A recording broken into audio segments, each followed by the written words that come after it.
Hello everyone! Vamos hoje estudar alguns pronomes em inglês. Não aqueles pronomes pessoais que servem como sujeito ou então que servem como objeto, mas nós vamos estudar aqueles pronomes interrogativos. What, where, when, why, which. Todos esses pronomes que servem para fazer perguntas ou então servem para que eu faça as conexões ali entre as orações. Entre uma oração e outra eu posso usar um desses pronomes para estar conectando. É uma lista de vocabulário, portanto, que vale a pena ser memorizada, para que você consiga ler com maior facilidade os textos do vestibular. Eu separei alguns exemplos e vamos ao primeiro. What? What makes you think like that? O que faz você pensar dessa forma? What makes you think like that? Você nota que o verbo make está imediatamente conectado com what, ou seja, eu não preciso usar nenhum auxiliar aí. Vai direto do what para o make, porque o what está ocupando a função de sujeito nessa minha pergunta. What did you see yesterday?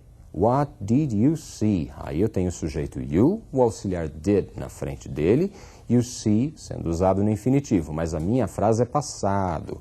Eu tenho did, mostrando então que o que você viu ontem. What did you see yesterday? E I don't know what to do. I don't know what to do. Eu não sei o que fazer.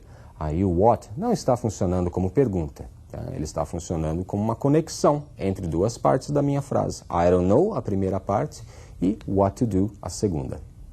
Perceberam então o uso do pronome what, para se fazer uma pergunta e também para eu conectar a minha oração. A primeira parte com a segunda parte. What, o que. Vamos ver mais um exemplo? Who é outro pronome. Who are you? É uma pergunta muito utilizada, vocês devem conhecer essa pergunta já. Who are you? Quem é você? I don't know who she is. Eu não sei quem ela é. I don't know who she is. O uso do pronome who, portanto, pode ser para fazer pergunta ou então pode ser para conectar as partes ali da minha frase também. Da mesma forma que o what. Who, quem. Vamos ver mais um pronome? Whom. Esse whom é um parente do who. Whom were you talking to? Ou seja, com quem você está falando. Whom were you talking to? Com quem você está falando. Você é o sujeito, você está falando com alguém.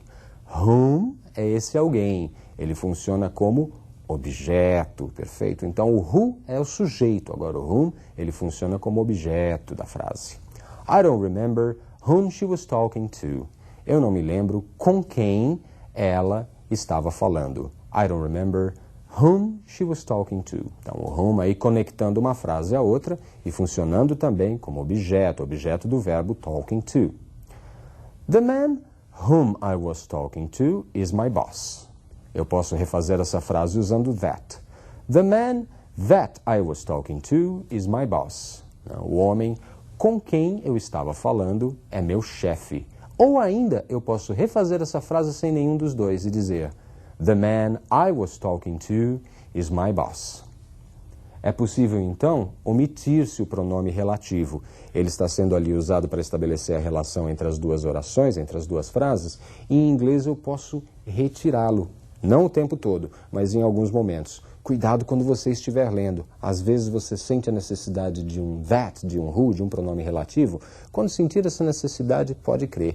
Ele pode estar presente ali, só que em inglês ele às vezes é omitido.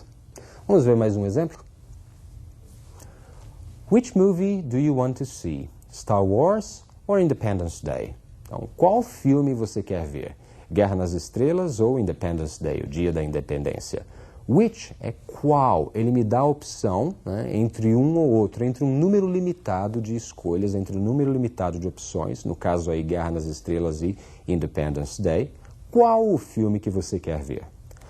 E the book which I'm reading is very good. Ou então usando that. The book that I am reading is very good.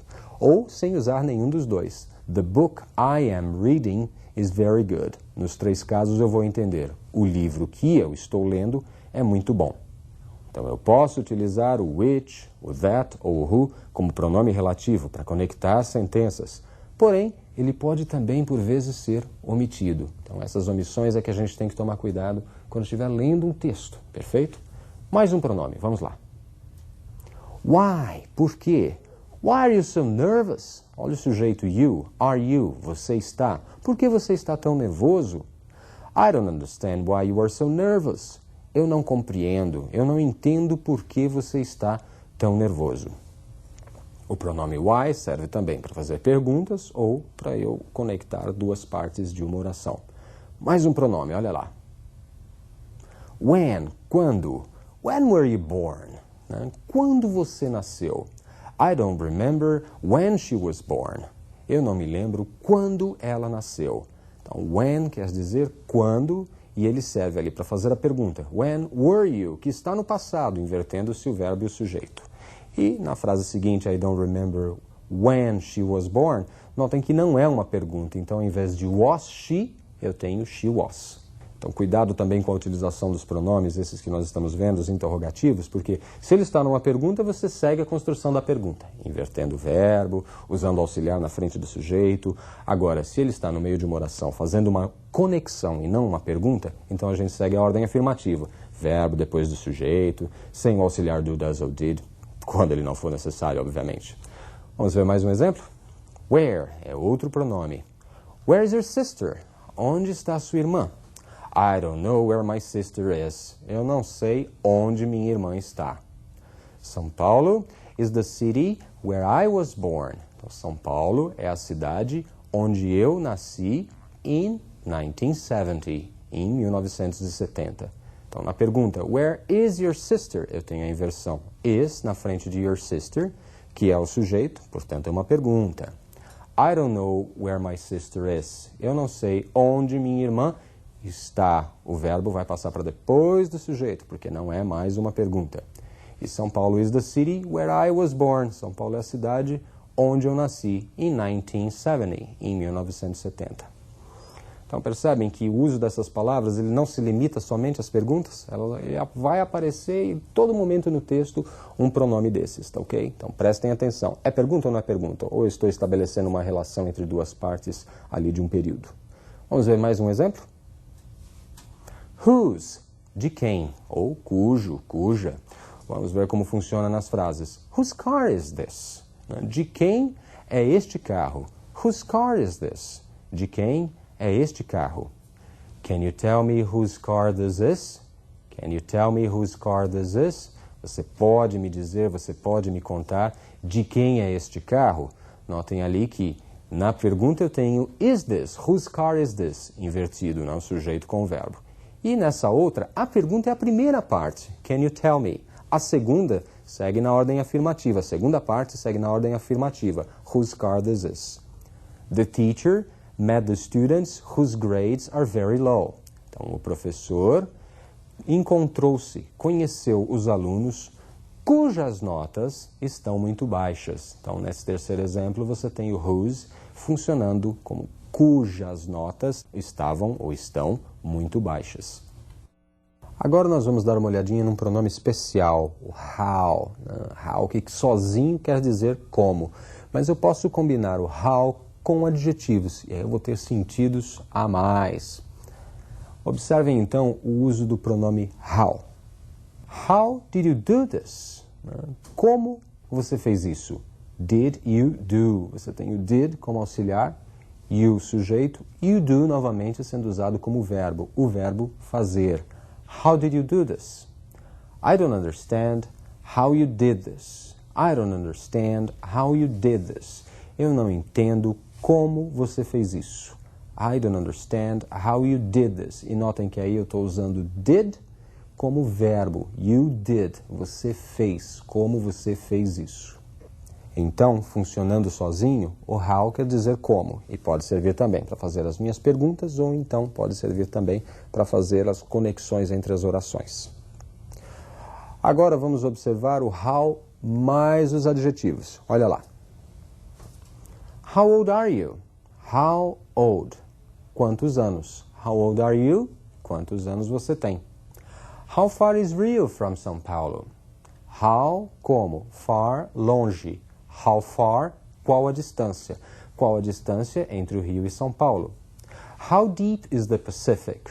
Deep, fundo, profundo. How deep, qual a profundidade? Qual a profundidade do Oceano Pacífico?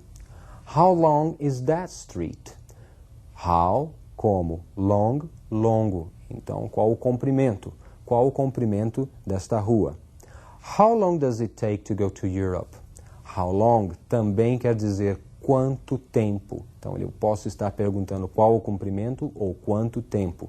Quanto tempo leva para ir até a Europa? How long does it take to go to Europe? Então, prestem bastante atenção no how long, porque ele tem um duplo sentido. Qual o comprimento e quanto tempo. Perfeito? O how ainda se combina com alguns adjetivos a mais. Observem.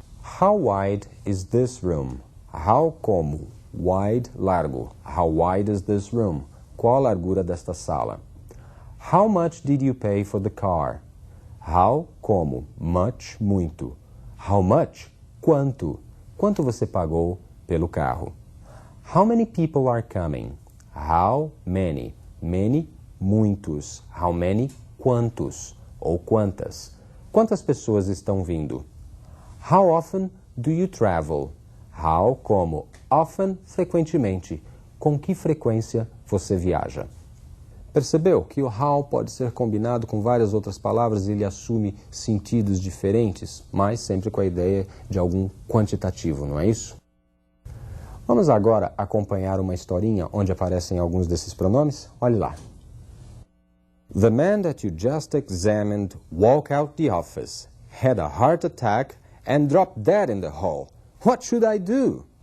Turn him around so it looks like he was coming into the office.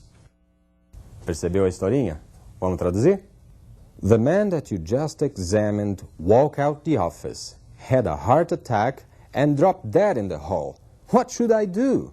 O homem que você acabou de examinar saiu do consultório, teve um ataque do coração e caiu morto no corredor.